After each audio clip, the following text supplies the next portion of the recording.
Parimal sir ने आपको बताया होगा नौकरी लगने का एक रास्ता है, तैयारी करना। तैयारी कैसे की जाएगी? कुछ सब्जेक्ट पढ़ने पड़ेंगे बेटा, जैसे मैथ्स है, पढ़ना ही पड़ेगा। मैथ्स का एक नया सब्जेक्ट जो अब आप देखेंगे, अब तक आपने शायद ना पढ़ा हो, रीजनिंग, तर्क शक्ति जिसे कहते हैं, मेंटल एबिलिटी, इसी का नाम है। एक सब्जेक्ट बेटा लैंग्वेज तैयार करनी पड़ती है, इंग्लिश, और एक हिंदी, और एक आपको GK general knowledge plus current affairs. थोड़ा सा आजकल हर पेपर में कंप्यूटर भी आता है, क्योंकि कंप्यूटर बेसिक नीड बन गई। किसी भी पोस्ट पे आप बैठे हैं, कंप्यूटर से जुड़ा कामकाज आपको आना चाहिए।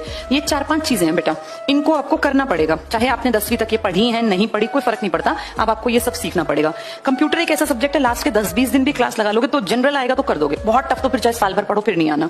इन पे थोड़ा सा काम ज्यादा करना पड़ेगा, क्योंकि ये थोड़े से फैले हुए सब्जेक्ट है। अब जैसे मैंने जीके लिखा, जीके का मतलब जी और के नहीं है, जीके का मतलब है history, political science, geography, economics, biology, chemistry, physics, ये सारा जीके है। और करंट अफेयर्स में अब साल भर में क्या चल रहा है, जैसे आजकल तुम अखबार अगर पढ़ते हो, एशियन गेम्स रोज न्यूज़पेपर में आ रहे हैं, पता चला तुम लोगों को?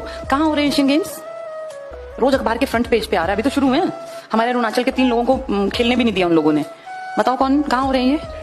कहाँ पर? चाइना तो बहुत बड़ा है, वो अलग अलग नाम दे देंगे। ग्वांगजू, एक शहर का नाम है ग्वांगजू, वहां पर हो रहे हैं गेम्स। एशियन गेम्स में ना हम हमेशा टॉप 7, 8, 5, 6 में आ जाते हैं, इसलिए भी इंपॉर्टेंट है। एशियन गेम्स का मतलब वो देश जो एशिया कॉन्टिनेंट में, एशिया महाद्वीप में वो खेलते हैं एक साथ, उसमें हम भी आते हैं, चाइना भी आता है, हमारे अड़ोसी पड़ोसी एशिया का मैप पे तुम्हें पता ही होगा कॉन्टिनेंट, वो सारे देश खेल सकते हैं उसमें।